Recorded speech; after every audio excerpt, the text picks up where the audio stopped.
ilaha illallah, la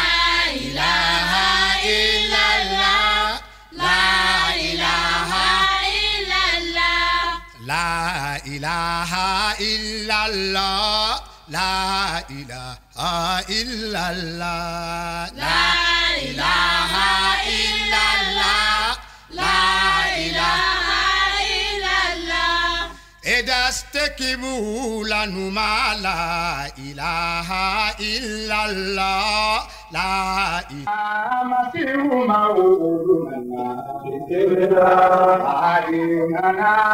Allah kera kanumana bismillah ayunana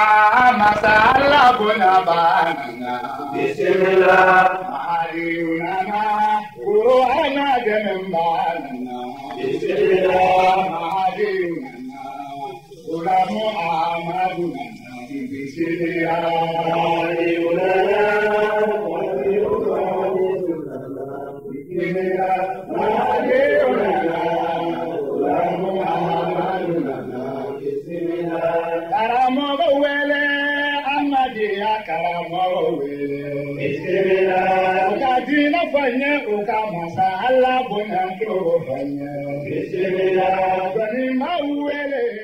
أشرف المرسلين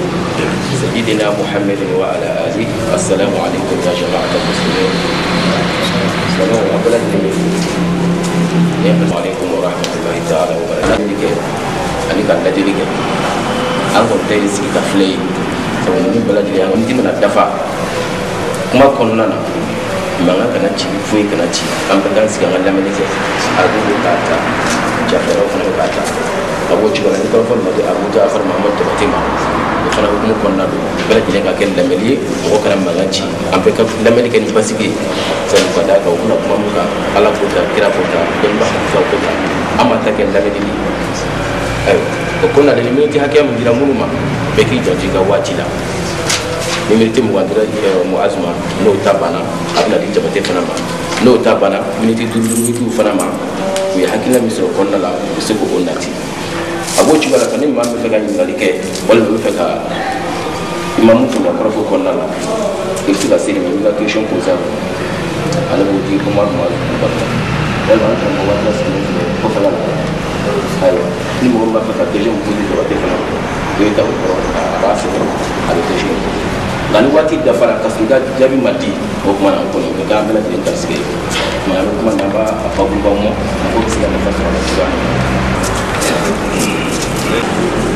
Dia bapa nak hukuman lah, mana bapa nak mesti juga mana. Sayyidina Abu Bakar, Sayyidina Umar, Sayyidina Uthman, Sayyidina Ali, aku nak khalifah. Kita kuma buka, amna sita, lame, bela juga ni kat beliau. Ote menen ko betemu fulana o buna ken nabi mayay yalman nabi man be ala kira ko blin wa ala kira fatulun ko sallallahu alaihi wasallam naso nabi man be rabina hakko tibi ka dambe o naso nabi o ratina ko dambe o yiga ngwana amuru kana sigilen kuma bi ko hakil mawdi o na yemun to mala amra tina tabo sege sege ala ka ko ala kan أشهد أن لا إله إلا الله وحده لا شريك له وأشهد أن محمدا عبده ورسوله. أما بعد فأعوذ بالله من الشيطان الرجيم. بسم الله الرحمن الرحيم.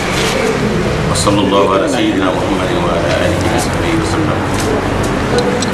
الحمد لله ये नामों का किलियां दो ada का जबरू फुलाके में का न्यों में का पुनः दी न्यों दीने ये रह हकीला उठूंगा behere obi bejira obi kili ajira kuma bi bangonne ya jigana korobu misri kono janvier kalo tile mugan saba samba fla ani santani kili hijra os samba kili ni kemenani ani bisamane flana amme kalo flana ke tansigna de la no safari mana man na kami ngai komi anya fara bela jele anaka sallallahu alaihi wasallam ami anina Allah subhanahu wa ta'ala akade barbarka ke aka woka nembe taw ni la tra kam sallallahu alaihi wasallam aka ka sahaba kabru noro man fana no sida sahaba sida na fona asebi ma ku kabru no dina ko anga torba minu no de gara anga dina be de vola dabawe no ko montak mo faru anu ko ko jiru anu ko najiru no ko de dina te bama ya no ko ma desera ka mo dem na to shila ni ala kana ka sahaba fole woro ko minu yu no di anga torba minu ga dina be de vola dabawe anga mo no ga mana ambi ku fana ka fole fuye as-salatu ku ka wa ala allazina tabauhum bi san ila yawm ad-din minu nya ke ka ba sahaba no e to de anga torba we ru tayya kada sahaba taga okuma ko khalifa ya kuma be ko de ka khalifa di me ala ka sallallahu alaihi wasallam afatuli aka no na blaya oh femina kira ka bawo na dilla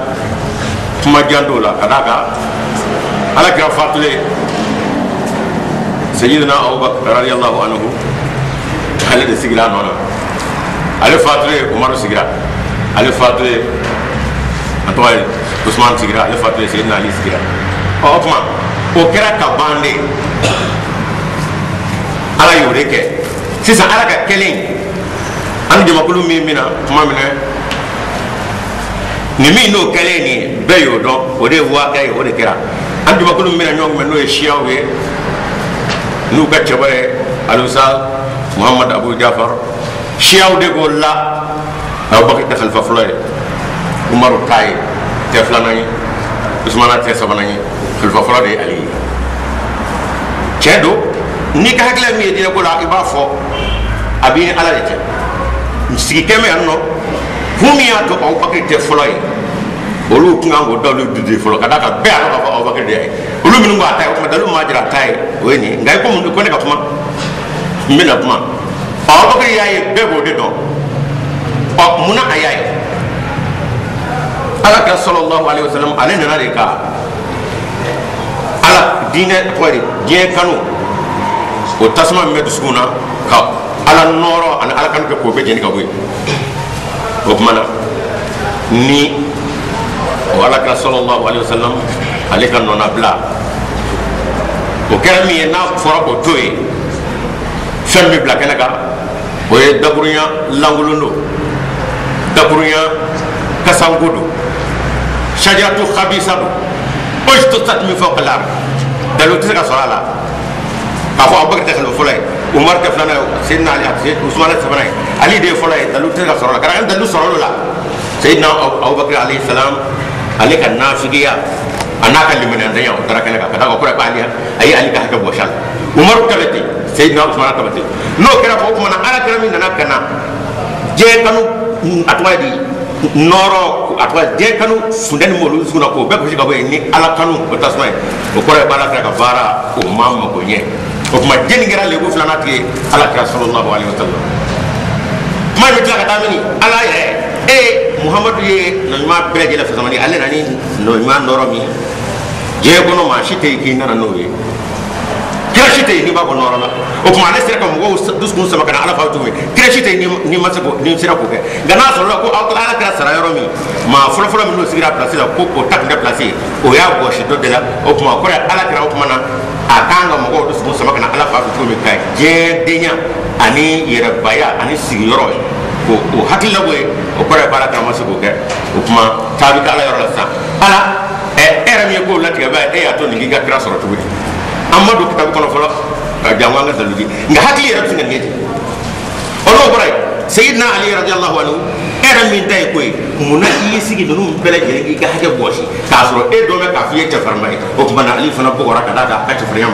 ko te te fariti sigi cerga dinyo ma glebe fana ka dina sabana ka dinyo o kuma ala muhammadu sahabo sayyidina ali da buriya kele da shitu kada ka bina ko madu ma yini ko de ni ba ma yini ko de iya badmi iya fani wa ya la bisa ko kuma da buriya sayyidina ali ya khalfa fare aw bakri tay umar tay ni ma ma ya fo iya kuma fo nga na kira ce yau kuma na yin mi fo yin ba du skashi ba mo amma fo kabina ma tanya fe sayyidina ali radiyallahu anhu ali ta khalfa fare na de do wa ala mi da ke ko de ce da to ya ala tay dalu memoro la mino zigrani nafiku dowa lemne bokta ba ala trabi atwadi manga na bla muno rubo tay sayyidina abubakar to mai usmana to mai muna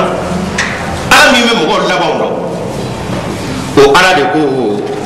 sayyidina abubakar ni umar ni usmana nunga ni ala ka jebu mo ni ala yo fo ba kurai abisa ni ala ka je mama e sayyidina ali ka hada bo shala et sa ala ka je tigi ko kuma kam ni ko nu ni al sayyidina ali ka hada bo shala o kurai radiyallahu anhu mun fara kunga e yo joshi ka ba kurai ko wo ala yo sero ka ba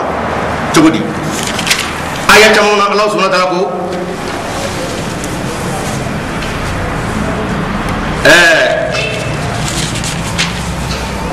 السابقون الأولون من المهاجرين والأنصار والذين تبعوهم بإحسان رضي الله عنهم وسورة التوبة مهاجرون دنك باو أني أنصارو كو ولو من دور على كلام رفعني ما يكو على جنة كبوما بيعرف أفو أبو بكر مهاجرين عمر مهاجرين على كل جنة كبوما أكو إيه جنيه كي كدوني كبو على تاي إيه دبا فوق على ما جاء كبو تكمو هو تكلا ما يصير نالك هكذا بوشالا لا على يفوق كبا إسقو جل شكبو كرانا كنو نمين قدي يوقفوا على ما دومو لقد تاب الله على النبي والمهاجرين والانصار الذين اتبعوه بإحسان في ساعة الأسرة كو على جنة كبو نجمامو أنا ما من دبران فيه واتي بلمونا بيعرف أفو عمر عثمان علي سيدنا أبو بكر نلوم بيت برا على كرام فيه واتي بلمونا على جنة كبو على نعمة كوي وكمانا واتي بلمونا يلا جنة تامنا على كرام فيه سيدنا أبو بكر علي نايش في تامك هجرة وهجرة يرفنا فانغا تفعل سنة تلقوا قال فقد نصره الله إذ أخرجه الذين كفروا ثاني اثنين إذ هما في الغار إذ يقول لصاحبه لا تحزن إن الله معنا وتاما يقولنا تمام من أبوك بناك أبو بكر رضي الله عنه أسرنا على كرامه على يرد كايني ولا كرامه أي كنا يتسوق لك شيء كم رجع كم إن الله معنا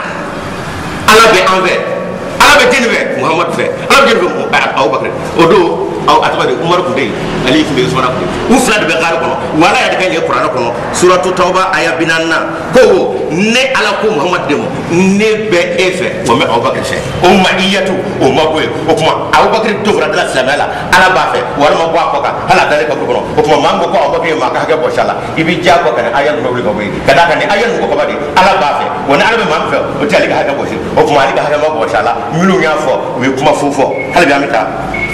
muhammadur rasulullah walladhina ma'ahu ashida wal kufari wa huma bainahum alladhina fa wa yabghuna fadlan min allahi wa ridwana ko muhammad ya alaka cidede ma minum ba no fe wa lemane ya jondo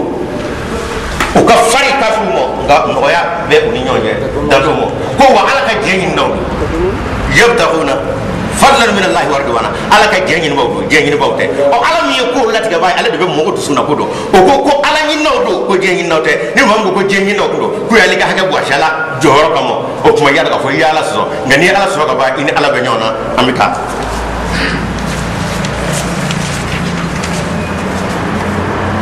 no boray munafiki mi no de ka ngane barange wa ala ya fo qur'an ko no ba aw bakir qur'an ko mina munafiki te تقولي منافق دم مدينة ولا كيف رانكم سورة توبة آية كمنا ومما حولكم من الأعراب منافقون ومن أهل المدينة مرضوا على النفاق لا تعلمون نحن نعلم هو مدينة نعلمني منافق دبي أنا مدينة كنو أو بكر تام مدينة كاي مغانغادو عمر تام مدينة كاي مغانغادو وكما أو بكر وعمر نون تام منافق دبي سكالي كهاجة بوشلا وكما علم بتسكون أقول نال بقول لمانا أكو منافق ته نه ما نقول كل منافق يا جو بينغا جولا أما فوي يبمر لهم فو هل بي الله سبحانه وتعالى أما ده يقرأ ما يودي حديثاتني لا تجد قوما يؤمنون بالله واليوم الآخر يهادون من هدى الله ورسوله ولو كانوا آباءهم وعشيرتهم أن غفوا سبب نفسه أولئك كتب في قلوبهم الإيمان وأيدهم بروح منه رضي الله عنهم ورضوا عنه أولئك حزب الله ألا إن حزب الله هم الغالبون كو إتنجم كل سيرة كل من النور بتريات نموي ما من النور على الدنيا أنا كرا الدنيا كو أنو كرو بانغوي وبيو على كرا دتا بانغوتي وأو بكري يا مسون عدو دكبل كتا توري مدنا على كرا عمر يا كتي عثمان يا كتي علي يا كتي أو في نوم بلك جلني بدو على كرا على سوما تلقى أجنو على مدوما أكون ala de lemaniya sebe ko biskunga o kuma ne mango ko telimana be ko muna fagudo ikra idam alayhi ala ko kadama fi qulubihim imana wa ayyadahum bi ruhin minnu wa ku demani jibril ali ala yo ke wa ma do ko radiyallahu anhu woni ala jere do ka bom oni mam go ko ali ka hage bo amado ka fo yetuma ngol fofu fatai albara ditna ci qur'an ayat le doro mi ma jira ka fo mo fa ko kudo nga qur'an ayat ma de mi ma jira ka fo mo fa ko te wala ka jebu mo ala mi fo ko de ko le mo e mi nguli mesa ko ala ka jeta ko ete ko le mo ete ma diskuno o ko mo sabe diskuno o de info o de ato ko ayato o lu de ko ke a kenye mo o ko na nyoro bora sa yala khalifa ya mi na ko foni utanni mboro ko ala fe o de ni qur'an tan ye ka to re tatani hadisa o be di sida tani mawre ala di kayni sahabo mo Abu Bakr mo Umar mo ala ya ga jabu ko wa ala bu fa inna allaha ma'ana nga musa ni fa kedo wa batil firawna musa ka mo inna allaha mai ama fo ala be na wede ko kama ala ka mo murtila ko fe qur'an ayo bi tade ka nyon ngoro fo mar ka fo ayen ngoro nga ala kirata ko inna allaha ma'ana e Abu Bakr ala be ne fe wa be fe nga musa ka mo ko ngone musa ko de inna allaha mai ala be ne musa de fa ma ko ala be o fe de o kama ko musa ka mo murtila ko fe nga sayyidina Abu Bakr abarazi ala yo tafka war o kuma suratul nur aya bidurun nasa amina ta yinno min yere ba wala ka fo khalifa ya ala ka ko fe ma chamo de na de khalifa o kuma na ala mi no ya la de bay ka bini ala ta ma fatu akwamo liman yabaw suratul nur aya bidurun wa'ada Allahu allazina amanu minkum wa amilus solihati la yastakhlifannahum fil ardi kama istakhlafa allazina min qablihim wala yumakkinanna lahum دينهم الذي قضى لهم ولا يبدلنهم من بعد خوفهم امنا يعبدونني لا يشركون بي شيئا فمن كفر بعد ذلك فاولئك هم الفاسقون ابلغ لغان اي الى ذلك كو علي الى دوتا لمن يجوني ده من داي لمن يرى امنوا دو كابني ني كو بيلم دغ ابو بكر الله تاراجيلا علي الى دوتا وات مسكلو نيالا كان كوفي ناصر wala ala tela ni le mania jondo ko khalifa ya ale no sabatu cem ni le mania jondo de ne le mania jondo ale bu bagana mabla kadaka ni jabulu gara ko nyema tala kara sawi kulo tala ala ko la ni mena jondo ala kara e na wure kala mena no bursuna ne be khalifa ko to nyaba o ko ala kara fatule ala ya alatge min gara khalifa folo o e sayyidina Abu Bakr o ko aya ko wala kara le mena jondo ala kara sahabo le mena jondo ala ko tigi tigi o ko khalifa mi zuwa tun ko ne o ye che ni khalifa yare ne ala ka jeba ko kuma na la yumakkinanna lahum dinahum alladhi ta'allum ko ne ala jeman dinam ko armadun ko kendo islamai ko ne ala bo sabatu gulu kada ma shi ta dina sabati ne ala te o kuma be ala ko aw ba ala sidna Muhammad Fatih sallallahu alaihi wasallam kafru murtira munafiqun ni sojara ka murti num je kwandi taga de je daga borandala ala jeri ne be na islam ya sama kaka atula kat fo bay dadi Abu Bakr radhiyallahu anhu la yumakkinanna lahum dinahum alladhi ta'allum ko dina me na yo jabara ka fatale ko fe ko ne ala ba akef gulo kok ni nga jonge ba nya fede wo o jonge Abu Bakr ala ma do wala jubadilana min ba'd khawfi ma amna ko wani ala bile ta Qur'an Muhammadu asal Qur'an ko kabla surat nur ayat bidurun ko to di ko wa sira mo fa me no ba fo bisaw ye ko ne ala bo be karga boy ma sira sango go be wa mama ko murtira ikara ko Abu Bakr fada bela kerge na musal ke sabu alna ka karfe ba kemen ko atwaidi selga bo sila mela ko kuma ko dina ka daga Abu Bakr fada bala ko muslimatul kitab kakari bes marate ko kuma ala minu ko ka yana ka ke ala yo latika ko kira Abu Bakr ka wati dela ko kuma na ni hele ala ma do ko kuma na ya budu nani olu bele batu fo ma de fara ba dela ko ni mam yo o khalifa ya ala kama kamil latika ni mam yo o tamashe manu do isa limana jondo ni ala dina sabatu bulo wa sango no ba karu bulo ko ni nda mo shano ko kuma adonga fo ni ala ka khalifa ya ko ni ko la saka ke ire jira yai ko fa ulai ka humul fasuna ko iba fasiga de ta na fa e ba mo ke ta khalifa ya ko ta fo do fa ulai ka humul fasuna ko e fasude o kuma amna la ke ala ko fasude ya ni ngo sayyidina Abu Bakr Umar ko te khalifa ala ko ni yo to de fasi ko de ko du kala o kuma ya ni ngo te la ko Abu Bakr te khalifa ko du kala bula fasi ya ko bula daga da ala tuna ka tu a hace ala ko na ke ba ala ko na ke wala ko fasi ke ngoro sayyidina Ali min yu noro la ko aka khalifa de yuye olu yoro kera sobe ka sayyidina Ali duska shafayu danga minu ngo sayyidina Ali de khalifa ko Abu Bakr tay ala ko fasi ko ngo fasi ka ngi amata kelingile we sayyidina Ali toro fayu danga woni sayyidina Ali ma min doro e danga e bita danga de gulusa fokata iga ko lama sayyidina Ali ayo danga mi nge aben hajlu balanga de kono afranya binani ani kemenani ani mugana ko to wadi kum nyema be ebe sira ni atwadi mogo be sira atwadi marama olu be sira o kanyema de ye ko nga ne ali sirame nga mogo de ye o bina njaba asbahatul umam takhafu zulma ru'atiha wa asbahatu akhafu zulma ra'iyati ni sayyidina ali gay na ju balaga kono afutu ko bira de ni joshi rota la ble sayyidina ali ma domo akodi ala kaw tache ka do ni diskum fa wato julla ne yakano hanne ko gana awdo hanne ko gana awye ni men hajul balaga kono afranya biwulfla ani kelena ama domo akoy ala tena nenne go boran nuna ko ne go boran yu balana ko be fe ju teve ala tache ala ne fali atoy ma kuna go wera blo kuna minga kuna wiya be gene tay wa ma dina minga hare ka bonu ndai aben haju balaga kono afranya biworo an wolo blana wa ni mi yene abu jafar ira ko ni puma wora na haju balaga kono ko chena ko shaw go deta abaga ka se doina ni puma mod na haju balaga kono ko sera lu ka kuma ko tutroga o wa ayene saw anna fara delti mbalo ga nyada mana mana sayyidina ali kavle ni yano amita sayyidina ali madomo ako muawiya yara ale murtala sayyidina ali sigile khalifa la kun ite khalifa neti beya ke bulo ali ite khalifa muawiya de murtala o kuma ke ko sabe yona kelela sayyidina ali akapuma ibn hajul balaga kono afranya ke menani anu mugan fulana ko to wodi akunne yakano ngele kanga mugo ka manangulu yanu ka atwa di fadel zago yae ko to wodi neka matan neka makele ko muawiya ka makele nemo neka ma fugari ma dusko shilan no neko tada ye sayyidina ali kay ibn foy ka mo mo tugo tugo ko re ka foko dusko ko kuma sayyidina ali yu danga o kuma ma famu taka siaka ma mi ngo ko ala ka mo fasiki do fa ka fasiki ko ke wo mo do mo o tilla ka ta sayyidina ali fa atwa de sayyidina ali adenge husainu olu de yo fa o dalu bina nyefe inshallah taala sayyidina ali mo do mo ako muawiya mo akoy muawiya e wa kiti baya kana bulo itado mamnu be ke sayyidina abubakar bulo mamnu be ke sayyidina usman bulo mamnu be ke sayyidina umar bulo ulu ma kele ne ali sigibi kane ke nyema yede wono lu ye mami sigi ka ke nyema yi muawiya ko wa ala ka jebo ko ya ala ko radiyallahu anhu ali ya kavle ko mamnu abubakar sigi mamnu umar sigi mamnu usman sigi ko ma kele ne re sigi ko wono lu jere ka mamnu sigi ala ka jebo ko wa ala ko radiyallahu anhu wa ala ko qur'an ko fa ulai umul fasikuna ko ni banola e fasigi e jahile o sayyidina ali atla ko kele fo ko ni mammi bana alela mamnu nye abubakar subhanahu wa ta'ala ne alsal o ko ni mammi nyo bana ko muawiya ikadu itecheka we kanga kele kadaka silamu be minga itoka o kuma nga dabra ni abubakar de khalifa yi adalu flani atwa de sayyidina ali rakaini nahjul balagha kono o kuma sayyidina ali qur'an ayat ismandiya wa akhir da'wana alhamdulillahi rabbil alamin ko milti mugadda dafara assalamu alaykum wa rahmatullah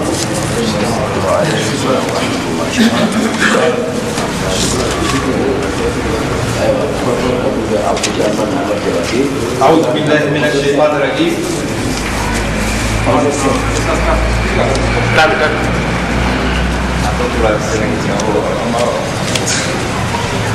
أعوذ بالله من الشيطان الرجيم بسم الله الرحمن الرحيم الحمد لله وصلى الله على سيدنا محمد وآله الأطهار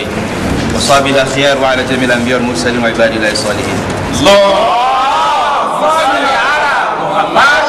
وآل محمد an bala tan kan korota ni salatu yi tuzi wundi faka ben nafiyar lata kan korota ni salatu yi awo afamuna ne be katale akana fe entoron salata kari salatu na ya dai salatu salatu ay salatu ga takbir ke ayake amake awon jambi mana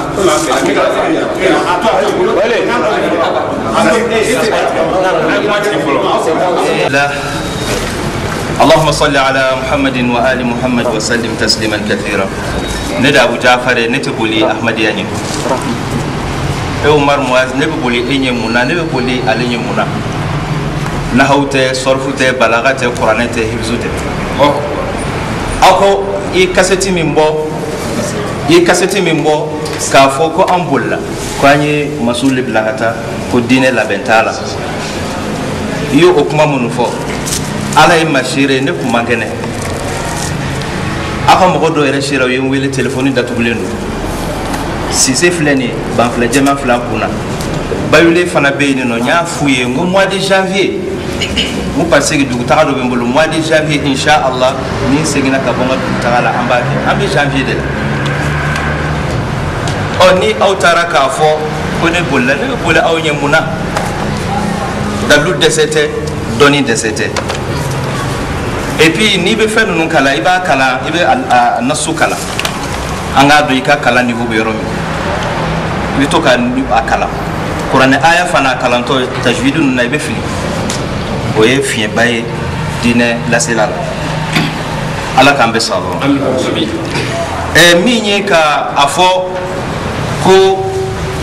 Abubakar beta Umar beta Usman beta obey kuma farangaundi kun karla mbolo karla o shite kala kunye be fo khalifa ere munye imama e munye dine nyamoya shubatu nunu mbe ulu nya fo dolon kasoro kananga ayawti imam Abubakar ta to ma ali tara to ma imam mangutu fo ali mangutu fora debe no rubela jele sabatina Allah subhanahu wa ta'ala ka je kafo ni Abubakar maso ali ka khalifa ma Umar masama kwa mbuke munafiki kafo be alakira sallallahu alaihi wa alihi wasallam ke fa adesara ka barala fo bitaf Allah subhanahu wa ta'ala la goshi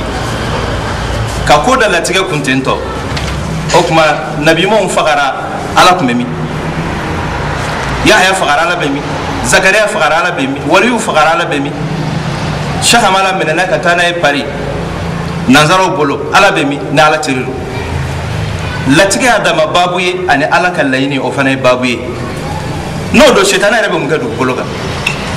na adabo kuye ka mawfini ala ko ay ala madun da ku kanda shetana bugu lafila ati shetana fagadoro bugu kala lafiya nununte babuye kafo ala jeno umma o ayen hali ala jene no awon be mayani no o qur'ane kolode Allah subhanahu wa ta'ala ayo fo suratu tawbala kafo ala jene no mu'minun bema mo ko la ilaha illallah muhammadur rasulullah sallallahu alayhi wa alihi wa sallam ala jene no abela jelema o be suratu tawba konnala ala ba fo wa'ada Allahu al-mu'minina wal mu'minati jannatin tajri min tahtiha al-anhar خالدين فيها ومساكن طيبة في جنات عدن ورضوان من الله أكبر على ليلو تكايا مؤمنين بيبي دو الجنة كنو أتمنى مسلما أما دوما هو رضوان من الله أكبر على كجيم بابوما وفرا مؤمنون بما وتي صحابة وتايرلا أكما إتنا ينقال كيف سا كل يعني جمانو نعلك رضا الله تابع للبقاء على الطاعة نما نيتورا على بطوكا إرضاء بي ني براكا إرضاء تنا صحابة جلجل بي نولو مرتلا على كراكوف صلى الله عليه وسلم رضي الله وبتامي على كراك حديثة بخاري كنو كافو الكوثر كوميرو صحابة دو بينا كوبي مي ملكو بوتاكا بوي أبا فوكو على صحابة دو أبا فوكراي قل لا تدري ما أحدث بعدك ومنك يكو إتو دو ويتشيني نكي على كراك حج الوداع لك غريدا قل لا ترجعوا بعد كفارا يضرب بعضكم رقاب بعض أكو أو مامنو ني أو كرانك الصحابوي نبي كسادوتا أكنا سجن كوفيو كك كافروي أدو بدفع أكما قرآن كله يرى الله سبحانه وتعالى أيو فاني سورة البقرة لا من باجرا كافو على كراكو صلى الله عليه وآله وسلم صحابه بلا لين يوانا ندو يدو كله ما شيسا كافو ما يوان كله على كرا مسودي عن عائشة رضي الله تعالى عنها علمو دي علي ولف لك بلا يوانا اسكي وكروكو على كرا دي اشويرا لامولي لا دوني مال لامولي سراو تاما mafla mana kelen konita otichie slame be benaka kafo ali de jobe kele nununa ala kirako sallallahu alayhi wa alihi wa sallam okuma qur'an kolon badi odela mimba yira kafo ala kirako sahaba fole nyogon ko nuy nyogon kele doy dofa ala kangari da kafo ko mimbe ke nay ala kiraka sirabla ko kafiri di munafiki torontede ala ko mauma ni ala kira kasirabla o tigila ma kira kafiri ala fo hizbu minni ala ba fo tilka rusulu faddalna ba'dahum ala ba'd akoni chide nunu ay dof sani doy منهم من كلم الله ألق من دوفه ورفع بعضهم درجات أي دو درجة كرتا وآتينا عيسى بن مريم البينات أي فرفسي عيسى بن مريم مريم الدي من فتالا أي ري أجلمان كوتي وأيدناه بروح القدس نيكا سيمنتيا نين صنو يري ولو شاء الله ناكي ألجا ما اقتتل الذين من بعدهم ما مننا نكراو كو ناكي ألجا وتنيون كلاو ناكي ألجا أني موايو تكلا أني أمبايشو تكلا أني خوارجو تكلا صحابة دو فنا كنت دا أمبا فاطمة قالت سو أتاكي نيكا أكونو تيه كافا أبي بسنا كتابو دلا أكما بكرة ناكو على جوتك ولكن منكرة أكو من بعد ما جاءتهم البينات فرنفسيا ونالين كفوما ولكن اختلف على كونغو فرن يونغو وفلا واكلوا دو صحابه فرن يونغو يسقى فما فرن يونغو وفرن يونغو في كل المسائل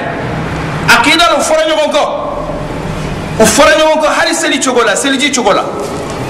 هل مسير ولا تشوغولا ofongo nyoga okololo de banka ya nino masise ka fokuma fonyo ko uforanyo ko mirasula wa ana tahaddak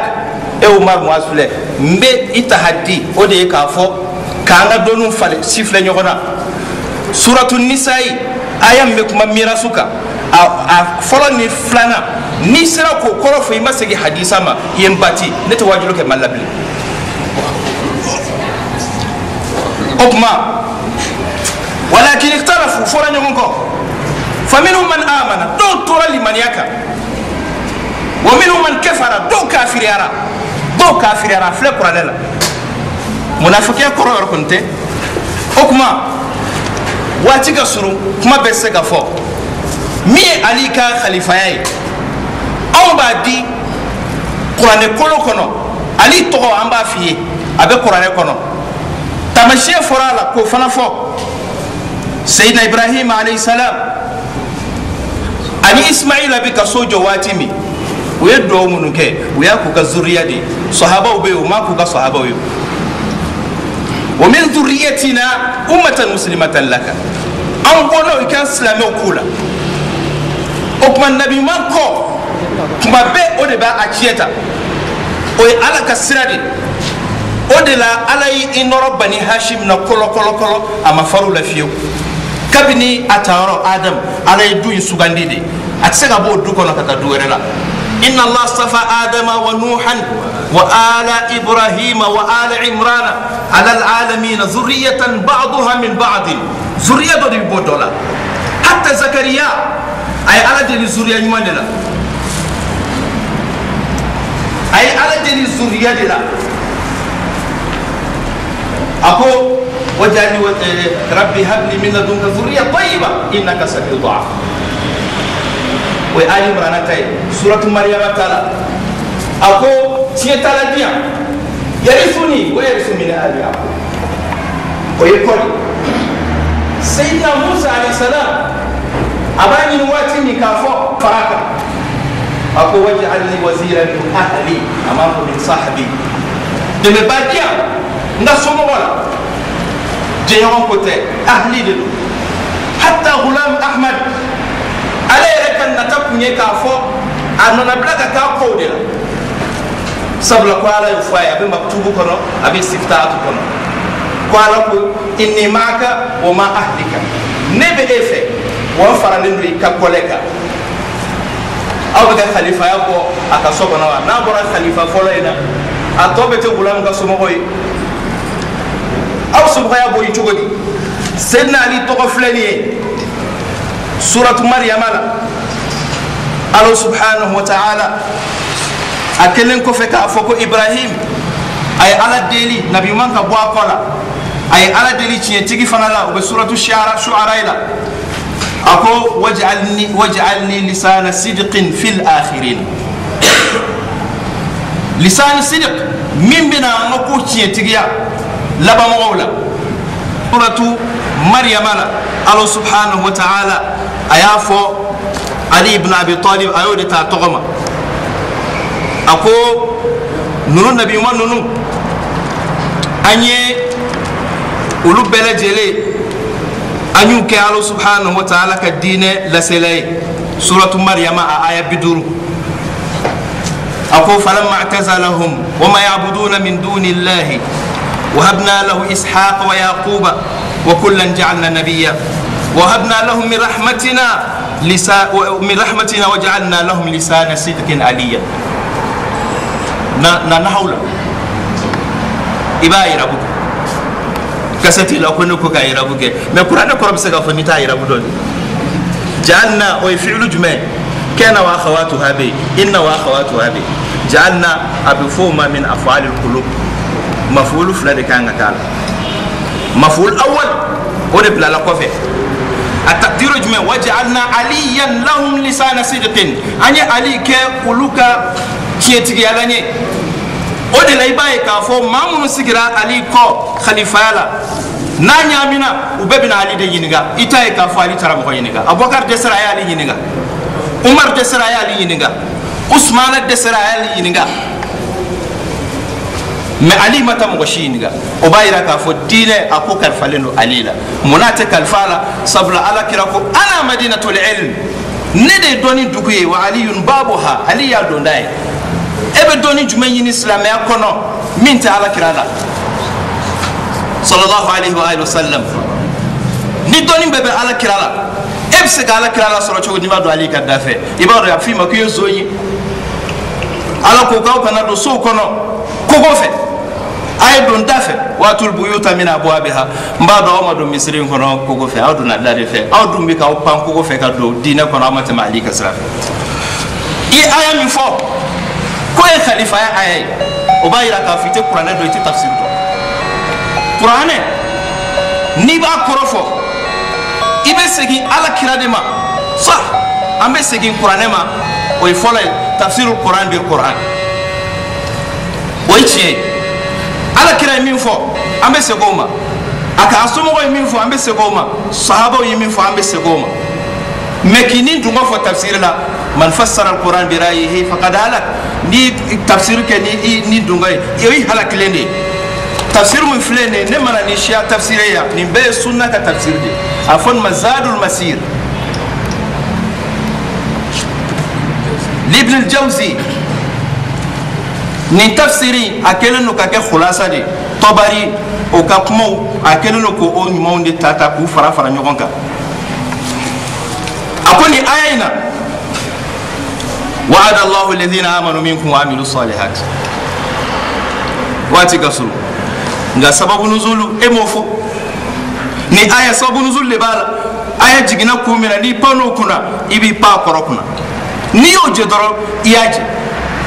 ibi tafli de fe bitanga ya de fe katafe hadisai asahalendo ako hakim ya lamne kafo ubay ibn ka'ab ako لما قدم رسول الله واصحابه المدينه واوتهم الانصار على كراني صحابه النلي مدينه ني انصاروا بسم الله رمتهم الاربع عن قوس واحده عربوا ببناك اسلموا كله وكم اسلموا كم كراتودي كانوا لا يبيتون الا في السلاح وكم بانسكريتي لا ما به ونوكا مروبه نيوغوفه وني مروبه كلي وني مروبه شي وهكلي سجلنته ولا يصبحون الا في لامتهم نوبشي ابا سروني كلا كلا كلا كلا فغلان نغ فغلان اودبشي فقالوا وقال كرما اكو يا رسول الله صلى الله عليه واله وسلم اترون اننا نعيش حتى نبي امنين مطمئنين لا نخاف الا الله عز وجل يا رسول الله على سيكا كو كاونيتي انا سيكا بولو انا دوغو كونو akilla tigale amala batu ansara lentan jorolete ni ayen ka soro ka jigi abul ali yu foko ayen jigi na odela ate khalifa ya ka hadi doni ni be qur'ane korofo ni qur'ane koroy ngo ala fo musa ka mo hawma ako asa rabbukum an yuhlika aduwakum asibale fir'auna ka mo obi ka toro abulu halaki abe soro ka oke wa sakhlifakum abe oke uno na blay o de fore anino ako ale ala abe aubla jugu nola kul halaki ina foka ko awnye ay Musa ka mogo ay Firauna ka mogo halaki ka Musa ka mogo bla no la chogomina ala ke sabla islamo e maka daile Quraishu ka fanga bana islamo de nanu chogo fanga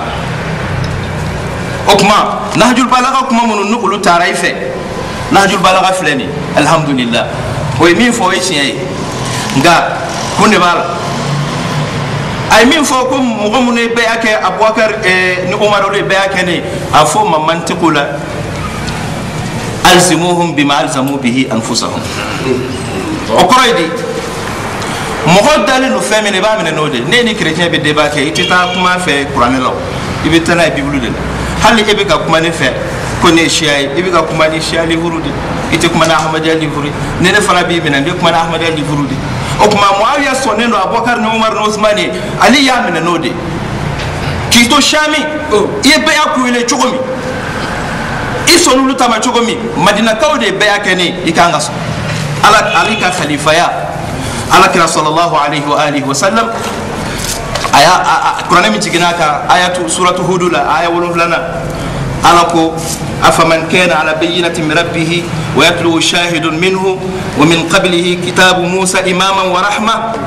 o aya ni Sha'rawi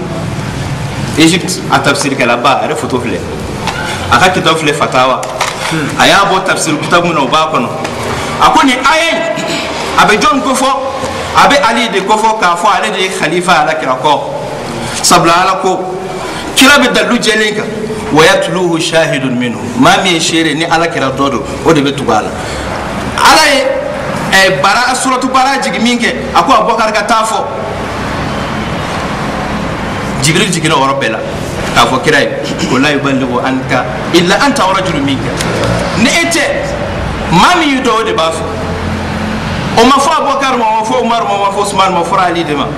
okma minhu o ye Ali de imaman wa rahma imamu kuma den fora rahma kuma den fora wati kasuru imama yere miye ne adam na Ibrahim na amina tola say walhamdulillah rabbil alamin Allahumma salli ala Muhammad wa ali Muhammad ala ko kama solita akna so saka da solita dan da kala bai awal ya la bai ini si turu bidima ibe jabati ni ka to tini ga dalu bela bo metal duti ni ngal de wajibe yo andara ko de kam do ni ngal de wajibe e na ngal dalu voilà alhamdulillah abbe amal maga dabra mesra Abubakar Umar Usmana wi ali ka hage bo shala do kafir yara ala kra ko fe abe ko defo anga ala ya jira de ali jene do umma Abubakar tenna figi kafir te aparaliser ala ta latge kafir kati sigi ala kra sigilaka ko ke mba kele mafla ala to latge fio ben ma mi rabbana ali ka kuma na ibta leble ala ko sa ko ali ya forme Muawiya ka fo mamni Abubakar ne Umar an Usmana mamni be ya ko ko ke almami no lo jera ka mamga almami Muawiya ala ka jebo tiko o kabli seyna sangata ya do ya bugata no do damne aba munyala ay abul maka al-ustad Muhammad Abu Ja'far makame naho balaga sarfu ilmu mantiki ale do yo domba bay nga ayo bedo ka tlaga ba sayyidina Ali ka magala sayyidina Ali ka magani ay kidi tiyo do de bana sayyidina Ali la ka ndi so la khalfa ki bulu ako tigila ma mo ala ka sayyira ko Muawiya de ko kuma shami Ali ko mo ako he e bana ne na dalu ti bulu kataka mamni pe ke Usman na Ali ako Abubakar bulu ko re khalifa o ma kilu ne khalifa wono yeli pena mamga ko ke nyemai wala ka jembe olu ko wala ka jembo tiwo lillahi rida ala ko radiyallahu anhu wali yana sigiro ko leka al istinta dobre me ave sayyidina Ali o kredita lillahi rida ala ka jembo tiwo o ko ala ka jembe Abubakar ni Umar ko tobi ko ala ka jembe ko o ko man mamu sayyidina Umar Abubakar an Umar olu te ala ka khalifa olu ala ka de ko sha Ali ko o ko mana atrema ko yedene yengalo digala de kadaka akoko ale ta suma me olu ta suma de o kuma ala ka do ay kuma ko kama ngara tila kana ban Ali ka kuma mo o kuma o bala ka do mo tugudo no tafsir do o kera fu de sa kada ka be kuma fu ba me akoko nyomi fo bala ka kono na dul bala ka kono ko chedo o chena Ali ya fude aya dalu jo Muawiya ka ode ka fo ni bana ne kam atwa di khalifa mo o bina fo ibana Abubakar o bina fo ibana Usman tamo wa ikanga kele siramo fe kadaka ite siramo ka tasraka o kuma mamu go sayyidina Abubakar Umar Usman olu ga khalifate khalifai nafi bude do we sayyidina Ali ka khalifa go shala sayyidina Ali ko ite siramo ka siraka ayo fo qataluhu ala ghairi ittibaihi ghaira sabilil mu'minina ko mu'minu bena mi ngai toka o kama ma ko mtaka siaka mamu go sayyidina Ali aso fulay mu'minu bena sanga sayyidina Ali ya jirade ko atila ma toka wa kanga kele o kuma na o kama ma ko mtaka siaka sayyidina Ali tanga kada ka Ali ko ye kele mige ko ka fonyongo wala ma ka furmo kafiri i hen ala ti yi ayam nda ala kire muhajiruna ko istisna ke kawala ka ansaru ka istisna ke kawala ko lu wala akuma atwa no mo ka atwa ko min chena ko fa yo fo i hen ala ti ala kire is Allah subhanahu wa ta'ala mi ko do mai ayin do de fo kabala el muhajiruna wal ansar muhajirun ansar i ra tugo fo kala ngai tu kan no la ko no parai ay ko lu ma den ka de olu ne fasi nga tammo ngo ndi sen nari ni on ti ka sen na bakri kafri kada ka ko be ka ka mulu kada ka Allah subhanahu wa ta'ala jira ko hey nere de yuskun ne ala mi yuskun ti fo no mo nyoy ka ko fo ne yu kan do jona law an fakta ma fil ardi ma al fakta ma atwari ma alafta bayna qulubihim walakin Allah alafa بين قلوبهم انه عزيز حكيم ولكن الله بينهم كو محمد علي جينا فلو بيغنيو كيبي صحابه بسكو كليني بدي يعني كليادو كيتس كون غاني على ندي بسكو كليني كانو بسكونا nga ma do kemle kisigi ne ta fola ko lu fora no ka no ka kafru ka no ka sigiro boshi o he ma kani o ta ala kani o ta sayyidina ali kai atira ma ba ira no fe o ka mo ni sayyidina ali ka tanga ko no fe ala mo do mo wazkuru ni'matallahi alaykum id kuntum a'da'an fa'alafa bayna qulubihim fa asbahtum bi ni'matihi ikhwana afla surat tabaqana ayat me ani sabana ko hey o fi no jude kafriya ko ko nga nere ala di hinan sanga neme ngamo aka badew mi aka kilo mi wallahi fo sahaba atwadi muhajiruna fo do fa ko musotla ala ni kili ka musotla ka do muhajiruna ala mu ka kili ya sawata jumi ala bela ko mu fo ni mam go ko ka kili ya ko teke ko se na ga haga go shara amma fo tena tuma fu fodo kadaka atirama e ja gora ka se na ali ka tuma wuli ka boy ka fo ko ni tuma mi fora bala ka no la وإنه لا يعلم موضع منها محل الطير من الرحى من القطب من الرحى أبو هري خليفات ما بعد أنا ما كانت ناكا علي شيك يا فلان نحن البلاغة وكفى أوتي ليني أنا تا وكفى نحن البلاغة ربي علي بن أبي طالب au frère ouais a khutba numéro keme an bidurni fla nadul balaga keme bidurni fla ali ya mufo ajra ka fo utora uyekuta kasoro una ukmangata kwanyu kono wantazarna al-ghayr intizar al-mujdib al-matar anyu kono ina fo dugu kolo yoro min sanji majige o tigila mawbe sanji kono wati mi anyu kono fu kleke o klebana ana nabi awma ako innamal a'immatu qawamullah ala khalqi khalifa ya e akoron turo ka fo ko mo mara awma o fo afokare mo mara jomba noma ali era ma de mola khalifa mi ni on kamboma o de ujiya ka ke marji ad-din ina fo sufiu be kutubu be juga mena khalifa ya on fe layni o de nyote ko kuma o te nyota wa khalifa be london me ka fu tama kwanu kono ina fo ko kono juga mena انما الائمه قوام على خلقه وعرفوا على عباده ولا يدخل الجنه ما شدد الجنه كنو الا من عرف وعرفه كنت ما من يدوم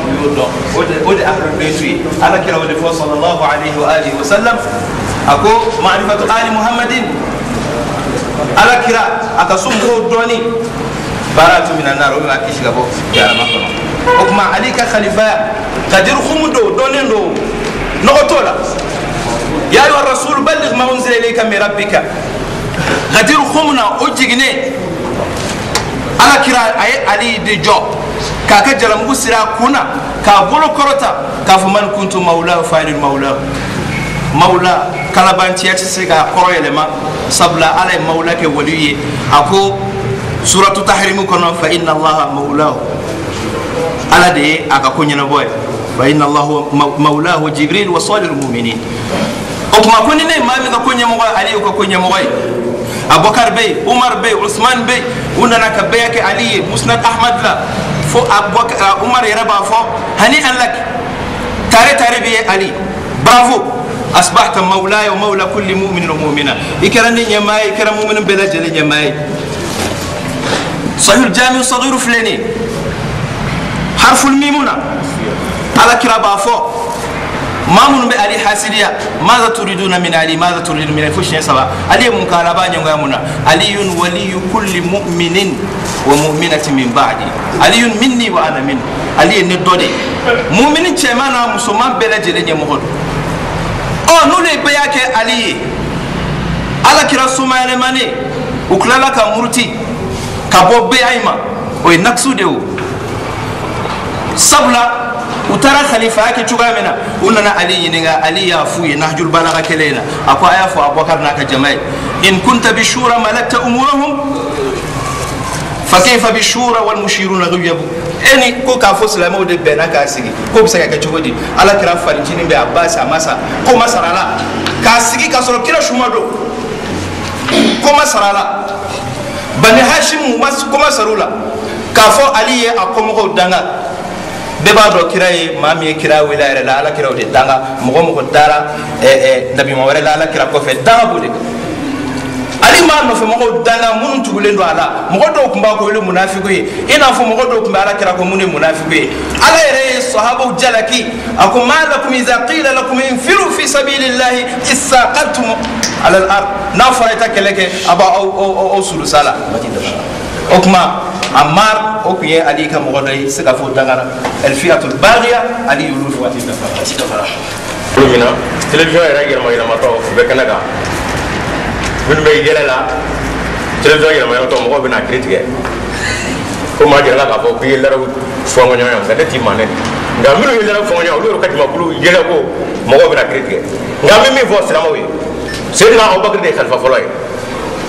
iko shura mi ko ko ma ga sayyidina Ali asagro de ga inna mashura lil muhajirin wal ansar ni bana chemo itara chugo da aflebu atwad nahjul bala kono afranya ke bafla an bidru an atwad an bidru ni woro inna mashura lil muhajirin wal ansar be nyonya ka be fe ka ala ka ko muhajirin wal ansar de ka ko ko mana muawiya muhajirin wal ansar farla nyo ka Abubakar kay ka Umar kay wa bi farla nyo ko Ali tasira ko mana e tana ko ko Ali ka ko farla nyo ke Ali ka kuma mitfo Qur'an ko wende kada ka Ali ko o de la ala ka nyebola way ko ka foko atina Ali ko ma atwadi aka mo tanga yu tanga yu mina fara hali al Husayn ba atwadi Husayn ye muslim bu o teli tikata kufa wati mituna no ya jaba ka fa muslim bu ko ko ma irji fa inahum ashabu abika fala taghru bi rasailihim إنهم أصحاب أبيك الذي تمنى فراقهم بالموت كو مسلم أيه لتريشي سوري وكو كرنا كوفا ده إفا جنوان نونو جانوان جين نونو ni ayaka na kasa kufanyoya ayu danga foka fo okuma na neba feka sakabo jela to de uflani abe jela woni wono kono ajizu flana afriya kemenani albinani anifla katabla binani sabarana otuno ko nasu tawariki abo kono ajizu flana afriya kemen albinani anisaba okuma na ka fo kusi na alumu danga ayu danga o danga wilu fe olu dina sayna sefa okuma sayna ali afseni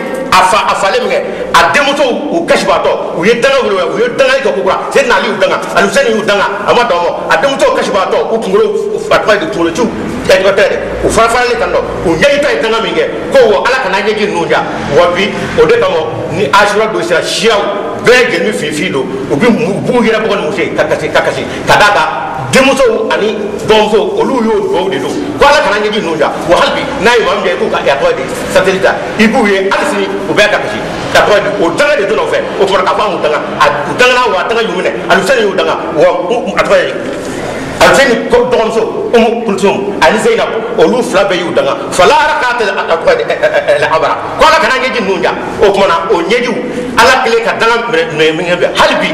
ni shu ashura do sara so fara do mi be o bele de finifido ka ke kashe kambe kada ka danga mi so do ko te ala kana ni karlo mu ta fa ala kana ni kala do ta kuhla do me kanga kasho do se na ali ka sali yo sai na sai o ka sala kra yo ala kra ji ka do tsama ko ka shuru na so ala kra ka do sai ma nyeta do o kuma ka shuru ngani danga de doni ko ala kana je jinunda o kuma saoza fu ko de boke be ko kala mo o kuma ne ba ka to mununga kitabe la ka to o ye wa ke de ala yo de latte o kuma auto ko ko o kuma ka fuka mu danga ka no fode ala ita ko de sai na ni danga wa atwa de alu sai fana ni danga kana ka abi fa do mi ha jira ka fo aw ne ne ka nja fa de aflani abe muja siratu rasul wa ahli muja siratu rasul wa ahli albayt o faja kebe an binani an kata kebe an bi woro annani kata bla kebe an bi duru an woro ko aw de ne java o ko mama ali sen java ala kata bi ko o ko dabre ke na o daga de be je shiaw ko be ga de ni asura sira be ko ba satellite da ibo ba de bi ibo ga ma ka fifundo muru misani kebe ani sefe wira ko o bi kashi dulu bola ko ni saro do e de ko ba ke na ya so ala ka bando do sira ma ya daga ma do wallahi ala kira o ko ra anyu ga do no o do o kuma mo do ni daga kashi ga ni daga de o kuma ali u daga ali husaini u daga wa dum so u daga wa bol mo so daga o de me ne ni o kuma na to di dalu me mo ka ko tena daga mi da ka ma ne awu mi assalamu alaikum wa rahmatullah abu re ko ta ko wa alaikum assalam wa rahmatullah bun yasir Ammar bun Yasir kuma ali ka jamala ali yo dangawa sura ka sura ala kira wo de ko fo e ka zadul muslim fi mattafaqa al bukhari muslimi ko laje ala kira ko Ammar mima sataqtuluka al fi'atul baghiya kadaka ala ya fo qur'ana suratul hujurat la wa in ta'ifatan min al mu'minina iktatalu e ko sahaba kuma nyon kele wi nyon kele ma sisa ga fu ma nyon kele wi ya faali min ke sikata la ka fo Allah subhanahu wa ta'ala ka nyingali ba kola ala yere afo koni mu'minun flab bla la nyogona ika recherche ke jonjo tala ni min jotala ay fara munun jobala ka aka munun jotala aku kele fukata sege ala ka chema okma ala kira yere ye sahaba do togoda ko fi'atul baghiya okma radiyallahu anhu obulula sahaba mi meke sawiye ka ala kira mode hasan faga ka poson da musoma ka faga radiyallahu anhu be foyi chogoti ala jene no ma chogoti ala ka jene fude tiraji de do we l'autorité do Hussein alayhi salam kum mamunun kumba anofe ko danga bulu ko kwalbe o kashi no danga ni kashi kala Hussein nga kola no danga bi damina kirala mo Hussein bangira domi Jibril ananani Hussein boy kadi ala kirama ako ini so jadla ni denye ika manto tonyolo kala de bina faga ala kira kashira Hussein kasrama faga ya kashi ka bogodi ya musoma salamata ako na yele malaka ke jolo domi dala ka fo ko ne modem faga okma danga be damina kirala sa meleke ya kashi danga be damina lula ala yere ko hal ni don ba gansa no sara sangolun du ko ba kashi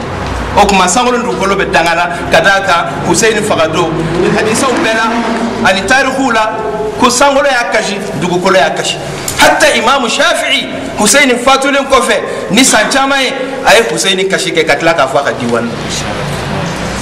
obe aka diwan okuma mami ngimbe Hussein fe ulude sara Hussein no fe ulude shiai munu ya janfa ulute anu fe moy okmana ala kira bora Qurayshu kira kala Badri okmana Badri mo munu fagara Qurayshu la ule ma mi moy sake Hamza min fagara ka